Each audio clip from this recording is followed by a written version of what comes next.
बिस्मिल्लाहिर्रहमानिर्रहीम। अस्सलाम वालेकुम जनाब। स्टोरीज मैंने 3 शेयर करनी है। शाह महमूद कुरैशी की रिहाई हुई, उसके बाद गिरफ्तारी हुई। मैं वीडियो आपको अभी दिखाता हूँ। उनको धक्के मारे गए, जिस तरीके से उनको पुलिस ने धक्के मारे, जिस तरीके से उनको पुलिस ने घसीटा, ये सब कुछ आपके सामने दिखाते हैं। और जनाब कल एक मैंने स्टोरी की डॉक्टर्स हॉस्पिटल के बारे में, और कि वहाँ पर DIG CIA उन्होंने रेड किया जिस तरीके से, और वो फिर उसके बाद मुझे मुतअद्दिद कॉल्स आई और बहुत सारे रेलिवेंट लोगों ने मुझे कॉल की और कहा कि नकवी साहब आपकी ये जो इन्फॉर्मेशन है ये ठीक नहीं है। मैंने फिर इन्फॉर्मेशन रेलिवेंट क्वार्टर से शेयर की, अपना हासिल की, आपके साथ वो मैंने शेयर करनी है। वो बहुत ज़रूरी है। असल कहानी मेरे जो हथे लगी है मैंने आपके साथ डिस्कस करना है। नून लीग ख़वातीन की बाकी भी ओवरऑल और टिकटों के बारे में ना कुछ इख्तलाफात सामने आ रहे हैं। बहुत सारी चीज़ें सामने आ रही हैं, वो आपके साथ डिस्कस करनी है। सबसे पहले आप चैनल सब्सक्राइब कीजिए, जो घंटी का निशान बना हुआ है उसे ज़रूर प्रेस कीजिए। हमारे वाटर प्रोजेक्ट भी चल रहे हैं भाई, और कंबलों की बहुत ज़्यादा डिमांड आ रही है। बहुत ज़्यादा ऐसे ऐसे इलाकों से जो बच्चे हैं बेचारे सर्दी से ठिठर रहे हैं, और बुज़ुर्ग भी, ख़वातीन भी, उनके पास कंबल नहीं है, रज़ाइयाँ नहीं हैं। और हमारे वाटर प्रोजेक्ट भी चल रहे हैं, वो भी आप प्यासी इंसानियत को पानी पिलाने के लिए एक वाटर प्रोजेक्ट ज़रूर लगवाइए। मैं उस सारी चीज़ों पर आने से पहले आपको माशाल्लाह अयाज़ अमीर साहब की एक वीडियो दिखाना चाहता हूँ। ये दो वीडियो क्लिप दिखाऊंगा। अयाज़ अमीर साहब, मैं ऐसे नहीं कहता कि जो भी यूथिया क्लब ज्वाइन करता है यहाँ से फारिग हो जाता है। मफादात है ना, मफादात की मुलम्माकारी है, और उसको मुलम्माकारी चढ़ा के फिर उसके बाद सहाफ़त की जाती है, सियासत की जाती है, बड़े संजीदा मुंह बना के, बड़े संजीदा चेहरों के साथ। इस तरीके से ये बात, ये ज़रा आप ये सुन लीजिए। ये अयाज़ अमीर साहब की उस वक़्त का वीडियो क्लिप है कि जब अभी ये अदम एतमाद, तहरीक अदम एतमाद पास हुई, खान साहब फारिग हो गए। अयाज़ अमीर साहब की वीडियो, और अब उसके बाद ये अब ताज़ा 2-4 रोज़ पहले का ये भी आप सुनिए, और वो भी सुनिए। पहले वो वाला सुनिए कि जब पहले उनके खिलाफ इनका बयान था। ये ले, इसके बारे में क्या है कि आज होगी ही नहीं। मतलब जो चबल PTI वाले मार सकते थे, अब बेचारे सारे PTI को क्यों ब्लेम करें? जो उनका जो लीडर है वो उन्होंने किया है, जिस तरीके से ये सारा कुछ कर रहे हैं, मतलब इसमें कोई उनकी इज्जत में कोई इजाफा हो रहा है? पूरी कौम जो है जो देख रही है, सिवाय जो उनके डाई हार्ड वर्कर्स हैं, वो लाइलाज जो उनका वो है, हकीम लुकमान के पास भी कोई नुस्खा नहीं है। जो उनके दिमाग बने हुए हैं, वो जो कहते हैं, और जिनको वो चूरन दे दिया गया अमेरिका और खुददारी और जो यानी बातें एक आदमी शख्स इक्तदार की पोजीशन में कर सकता है, कौम को बेवकूफ बनाने की कोशिश में, और वो जो लहरा अब आप अंदाजा कीजिए। वो कहते हैं हकीम लुकमान के पास भी यूथियों का इलाज नहीं है। ये अयाज़ अमीर साहब थे। ये अयाज़ अमीर साहब हैं 2-3 दिन पहले के। ये उस वक़्त कि जब ये अदम एतमाद आई और अमेरिका का नारा लगाया और बाहर की तो ये अयाज़ अमीर साहब यूथियों की खाल उधेड़ रहे थे। ये अब अयाज़ अमीर साहब कहते हैं कि मुझे जेल से हुक्म आया है खान साहब का कि आप इलेक्शन लड़ो। ये देखो जी, किस तरह से कैसी कैसी मासूमाना ख्वाहिशें ठाठे मार रही हैं। ये सुनिए ज़रा, ये ज़रा 1 मिनट में आपको ये सुनवाता हूँ। ये आप सुनिए अयाज़ अमीर साहब की बात। ये लीजिए। हुक्म आया हरियाणा जी से कि इसे कहो, तो डायरेक्ट तो बात कर नहीं सकते थे। पैगाम, जैसे आपको पता है, आप भी जेल में रहे हैं तो बात के साथ पहुंचती है, तो जिस तरीके से आप पैगाम पहुंचा सकते हैं, इसे कहोगे खड़ा। मुझे आप यूं कह लीजिए, पैगाम तो नहीं, मुझे हुक्म आया अडियाला जेल से आज उनको हुक्म आया है कि आप इलेक्शन पे खड़े हो जाएं। ठीक है ना।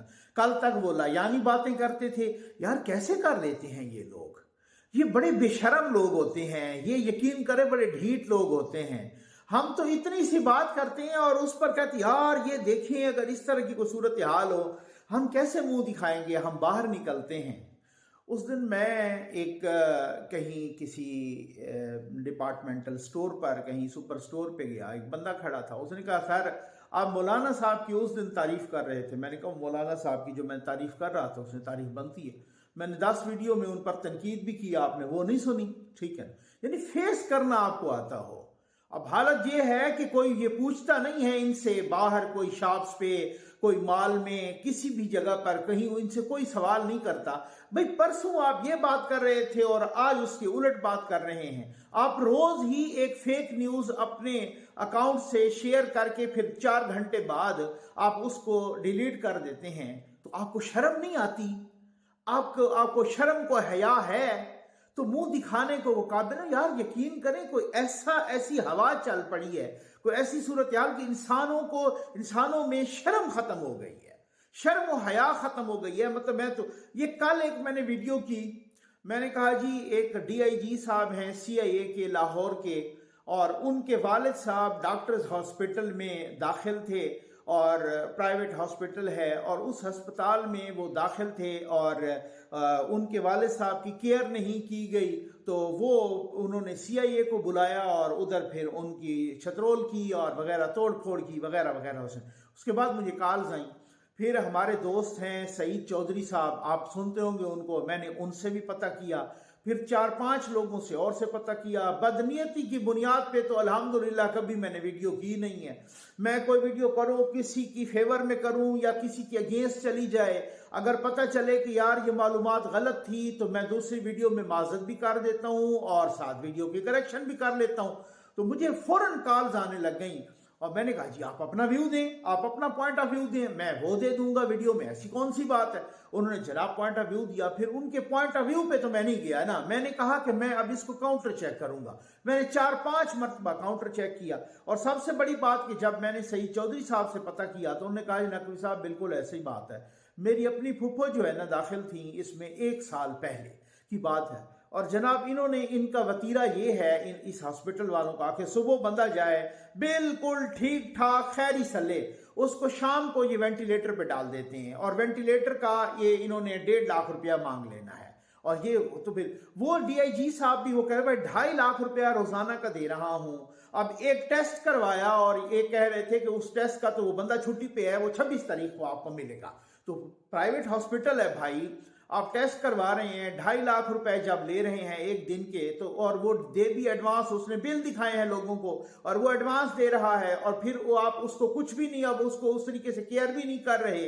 वो सरकारी अस्पताल में तो नहीं है कि चुप कर जाए, आपको इतने पैसे दे रहा है, तो फिर इसका मतलब ये है कि फिर आपने तो बदमाशी शुरू की हुई। अच्छा बाद में मुझे ये पता चला भाई यार ये जो मैंने असल में न्यूज पढ़ी थी, मैंने कहा यार एक अखबार है, एक मीडिया है, मीडिया हाउस है, अब मुझे अंदर की खबर का नहीं पता था, मुझे पता ही कोई नहीं था कि अच्छा ये चक्कर है। दुनिया न्यूज वाले, उन्होंने दुनिया न्यूज ने बड़ी खबर लगाई, फिर वो उनका दूसरा एक अखबार है या वो मीडिया है लाहौर न्यूज, वो भी उन्हीं का है गालिबन, वो लाहौर न्यूज है, यहाँ इसी टाइप का कोई है छोटा, तो वो लोकल है, उसमें वो नुमाइंदे पहुंचे हुए थे उन्होंने, और किसी का नुमाइंदा पहुंचा नहीं। तो मैंने कहा यार ये इत्तफाकी पहुंचे हैं या उन्होंने इनको कॉल की है, ये क्या चक्कर किया है। तो उन्होंने ही इनको कॉल की। बाद में मुझे पता चला कि ये जो डॉक्टर्स हॉस्पिटल है ये है ही दुनिया न्यूज वालों का, और उसके बाद मुझे सारी समझ आ गई। मैंने कहा यार वाकई ये इस तरीके की ये बदमाशी कर रहे हैं। उन्होंने कहा सर ये आप यकीन करें कि ये तो इन्होंने तो वो लूटते हैं, वो चमड़ी उधेड़ते हैं, और इस तरीके से गरीबों के साथ। अब हर बंदा उतना अमीर नहीं होता, हर बंदा उतना मुतमविल नहीं होता, हर बंदे के पास इस तरह की मजबूरी में लोगों को पैसे खर्च करने पड़ते हैं। सरकारी अस्पतालों का कोई हाल नहीं है, कहते हैं सुबह बंदा जाता है और शाम को ये वेंटिलेटर पे डाल देते हैं। इस तरीके से ये बंदों को, और बाहर से विजिटिंग डॉक्टर बुला के तो उनकी 4-4, 5-5 गुना उनसे फीस वसूल करते हैं। तो भाई ऐसे हॉस्पिटल्स की नथ डालनी चाहिए मिनिस्ट्री ऑफ हेल्थ को, हुकूमत पंजाब को। मोहसिन नकवी साहब बड़ी हॉस्पिटल्स में आजकल वो जो है ना दौरा कर रहे होते हैं, तो सर ऐसे हॉस्पिटल्स को भी जरा चेक करें कि जो लोगों की चमड़ी उधेड़ रहे हैं। तो मैं बिल्कुल जनाब, मैंने जो वीडियो की, मैंने न्यूज बेस्ड वीडियो की, क्योंकि जब एक कोई न्यूज पब्लिश होती है तो आप उस पर वीडियो करते हैं, वो बदनीयती नहीं होती वो। फिर अब मुझे ये अंदर का नहीं पता नहीं कोई नहीं था कि जी ये इस तरीके की बदमाशी है और ये दुनिया न्यूज़ वालों का अस्पताल है, और ये मियां आमिर साहब के उसे सबसे ज़्यादा वो सुना है कि मेन शेयर होल्डर वही हैं। तो मैं इस वजह से जिन लोगों की दिल आज़ारी हुई है, आई एम वेरी सॉरी। मैं कभी बदनीयती पे तो करता नहीं हूँ। ये वीडियो आपके सामने चल रही है, और ये वीडियो शाह महमूद कुरैशी की वीडियो है भाई। और शाह महमूद कुरैशी को रिहाई मिली साइफर केस में, क्योंकि इमरान खान के साथ वो को अक्यूज्ड थे। तो जब बेल मिली सुप्रीम कोर्ट ऑफ पाकिस्तान से, उनकी बेल हुई, तो फिर उसके बाद जो है ना, उन पर कोई और तो मुकदमा था नहीं।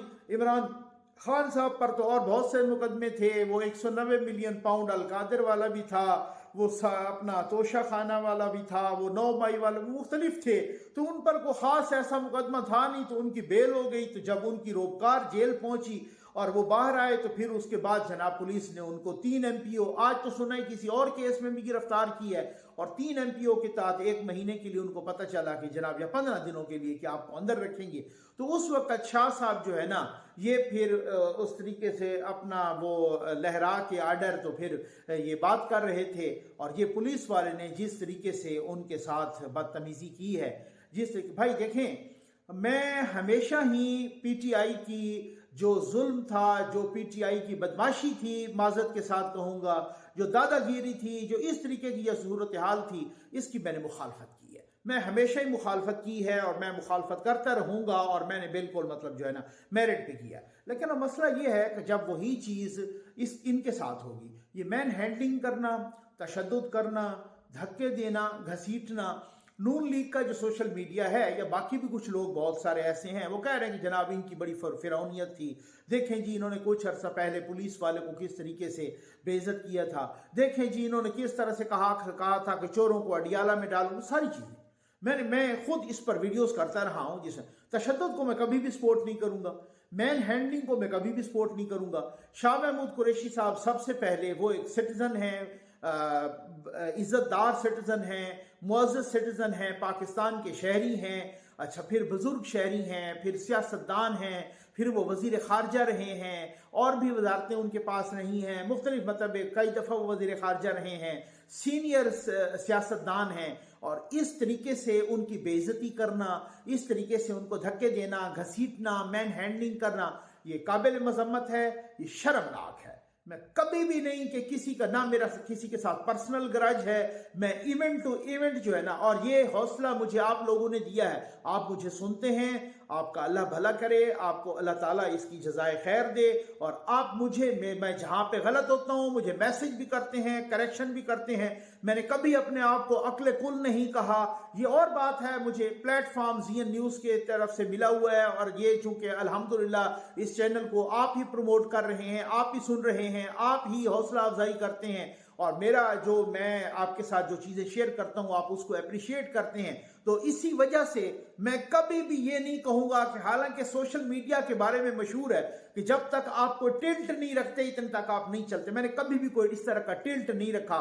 तो मैं फिर भी चलता इस वजह से हूँ कि आप चला रहे हैं जनाब, और इस वजह से आगे बढ़ते हैं कि आप आगे बढ़ा रहे हैं, और आप हौसला अफजाई कर रहे हैं, और आप मुझे मेरिट पर बात करने की हौसला अफजाई कर देते हैं। तो इसी वजह से तो शाह साहब क्या, ये जो कुछ भी हुआ है, ये काबिल मज़म्मत है, ये शर्मनाक फेल है, और इस तरीके के भंड PTI को सपोर्ट कर रहे हैं। मैं भंड कहूँगा, इसी तरह के भंड।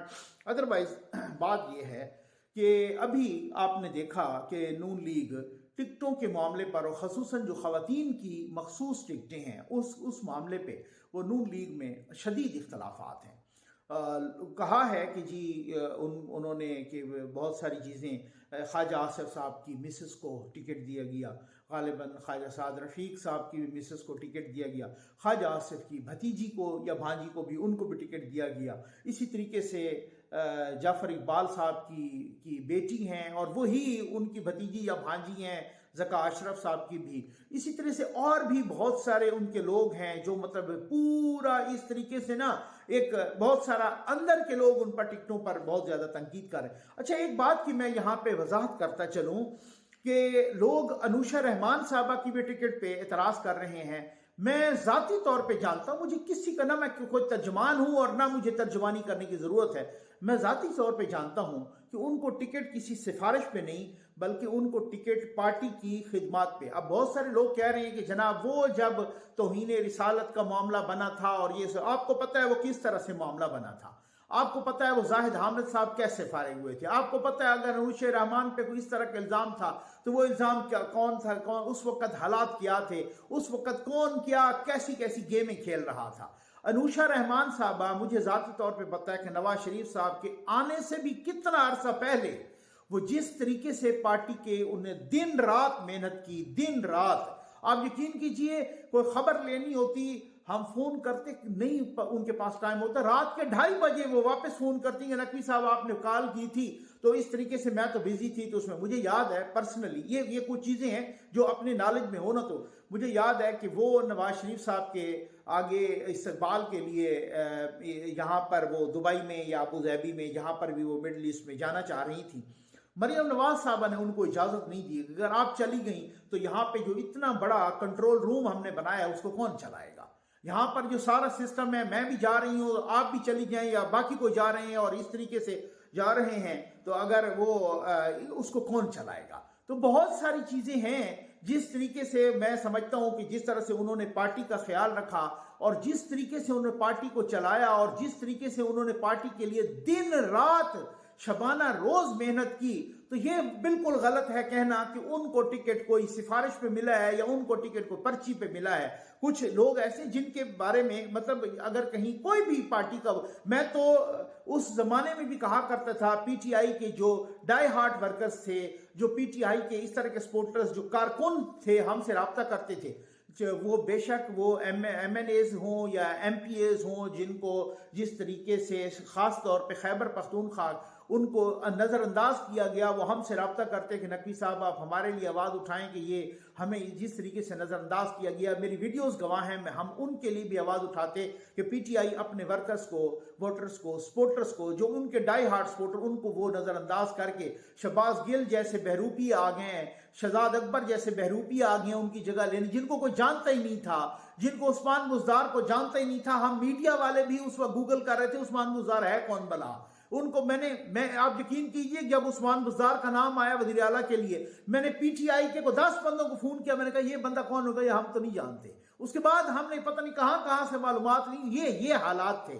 ये इस तरह की हालत होती है। तो आज वही है कि जनाब बहुत सारे डाई हार्ड वर्कर्स हैं जिनको इस तरीके से इग्नोर किया गया और वो आज या कल गालिबन हमजा शहबाज साहब और नवाज शरीफ साहब, कुछ लोगों ने तो बड़ी इस तरह की खबरें और चटपटी लगाई ना, हमजा शहबाज और शहबाज शरीफ आमने सामने, वो जी तू तकाड़ हो गई, वो जी झगड़ा हो गया, वो जो, तो वो इस तरह का झगड़ा नहीं था। लेकिन बात यह है कि क्वेश्चन जरूर रेज हुआ है। हमजा शहबाज साहब ने अपने चचा से, अपने कायद से उन्होंने क्वेश्चन किया है कि मियाँ साहब जो डाई हार्ड वर्कर हैं, जो वोटर सपोर्टर्स हैं, जिस तरह के कारकुन हैं जिन्होंने कुर्बानियां दी हैं, उनको इग्नोर किया जा रहा है।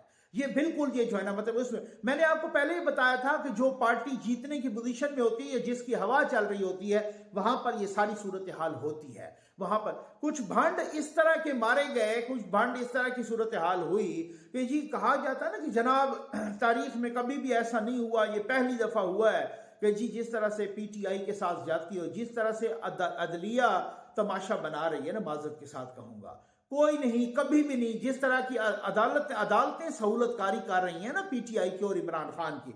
आज मैं आपके सामने एक छोटी सी खबर पढ़ता हूं, ये सोशल मीडिया पे भी है, ये जराए से अहम खबर, ये तलत हुसैन साहब ने भी इसको पोस्ट किया है। पेशावर हाई कोर्ट ने रिटर्निंग ऑफिसर KP91 को हार्ट 2 इरफान उल्लाह की बतौर रिटर्निंग ऑफिसर तैनाती के इलेक्शन कमीशन के आर्डर को सस्पेंड कर दिया है। इस सिलसिले में इलेक्शन कमीशन की एक अहम मीटिंग हुई जिसमें फैसला किया गया कि पेशावर हाई कोर्ट के इस आर्डर के खिलाफ सुप्रीम कोर्ट में अपील दायर की जाए। पेशावर हाई कोर्ट के मज़कूरा आर्डर के बाद अब यह हल्का तकनीकी तौर पर बगैर रिटर्निंग ऑफिसर के है। इन हालात में इलेक्शन कमीशन ऑफ पाकिस्तान के लिए इलेक्शन करवाना मुश्किल होता जा रहा है। अब ये जो अदालतें हैं, इन्होंने एक तमाशा बनाया हुआ है। पूरी दुनिया में देख लीजिए, अदालतों ने इस तरीके से दखल अंदाजी सियासत में नहीं की। पूरी दुनिया में देख लीजिए, अभी सुप्रीम कोर्ट का इतना बड़ा फैसला आया और उन्होंने लाहौर हाई कोर्ट को एक तरह से, सुप्रीम कोर्ट ने शटअप कॉल दिया है कि आप इस तरह से नहीं कर सकते, और उन्होंने उस उमैर नियाजी को भी तौहीन अदालत का, उन्होंने कहा कि आपके खिलाफ हम तौहीन अदालत की कार्रवाई क्यों न करें। ये भी बताएं। तो उन्हें अभी अभी और सुप्रीम हाई कोर्ट को भी कहा है कि इन्होंने एक तरह से अपने दायरा अख्तियार से बाकिर नकवी साहब ने तजावज़ किया है, और सुप्रीम कोर्ट का रात को सुप्रीम कोर्ट खुली और फिर वही पेशावर हाई कोर्ट ने वही करतूत और वही हरकतें करना शुरू कर दी हैं मुबैना तौर पे। मतलब ये एक बहुत ही अफसोसनाक है। और माशाअल्लाह नून लीग की जो स्ट्रेटजी है, जो हिकमत अमली है, वो इतनी अजीम है। वो इलेक्शन कमीशन ने दिए 3 दिन 20, 21, 22 के, इसमें आप कागजात नामजदगी जमा करवाएं। अब 20, 21, 22 तक आप देखें तो पीटीआई के कितने लोगों ने कागजात नामजदगी जमा करवाए थे। उन्होंने नून लीग ने कहा है कि हमें 2 दिन और चाहिए। उन्होंने 23 और 24 भी ले ली, ठीक हो गया ना। जैसे ही 23 और 24 तक खींचा ना, पीटीआई वालों ने सारों ने जाके इलेक्शन वो अपने नाम कागजात नामजदगी जमा करवा दिए। कहते भी रहे हमें जमा कोई नहीं करवाने देता, और अब सबसे ज्यादा जो कागजात नामजदगी जमा हुए हैं वो पीटीआई के जमा हुए। ये है, उनको नून लीग का शुक्रिया अदा करना चाहिए कि नून लीग ने जैसे भांड मार के, भाई बात यह है कि इसी तरीके से जजेस का बुग़्ज़ और जजेस का मुबैना मोहब्बत और जजेस का बुग़्ज़ और वो सामने मुबैना तौर पे सब बात जो नजर में नजर आ रहा है। लेकिन बात कुछ अपना वो वाली बात है कि कुछ शहर के लोग भी जालिम सन, कुछ सानू मरण द शौक भी सी, वो वही मुनीर नियाजी वाली बात है। कुछ तो ये है ना कि जजेस की मोहब्बत है, फिर आपकी तरफ बहुत सारे जजेस का गरज है मुबैना तौर पे कुछ ये, लेकिन आपका भी सोशल मीडिया सो रहा है। उनका सोशल मीडिया इस हद तक स्ट्रांग है, इस हद तक स्ट्रांग है, आप यकीन करें बहुत सारों को बैक फुट पे डाल देता है। ये और बात है कि 2 लोगों को आज तक वो बैक फुट पे नहीं डाल सके, एक चीफ जस्टिस जनाब जस्टिस कादी फैज़ ईसा साहब और एक जनाब आर्मी चीफ साहब हाफिज मुनीर साहब, हाफिज जनरल हाफिज मुनीर साहब, आसिम मुनीर साहब, तो उनको नहीं डाल सके। अदरवाइज बाकी बहुत सारों को डाल देते हैं। तो वो ये सोशल मीडिया का कमाल है भाई, कमाल है पीटीआई के सोशल मीडिया का, इस तरीके से कि जिस तरह से वो लेकिन फिर भी मैं अपने यूथियों को ये खबर सुनाता चलूं कि कोई चांस नहीं है, नो चांस मेरे भाई। ये इस अगली वीडियो में भी मैं जरूर बात करूंगा और वजूहात भी बताऊंगा कि चांस क्यों नहीं है। ये वो तल्ख हकीकत है और तल्ख कड़वी गोली है जो आपको निगलना पड़ेगी। ये मेरे लफ्ज जरा काट के रख दीजिएगा अपने पास। उम्मीद है आपको वीडियो पसंद आई होगी। आपका बहुत बहुत शुक्रिया।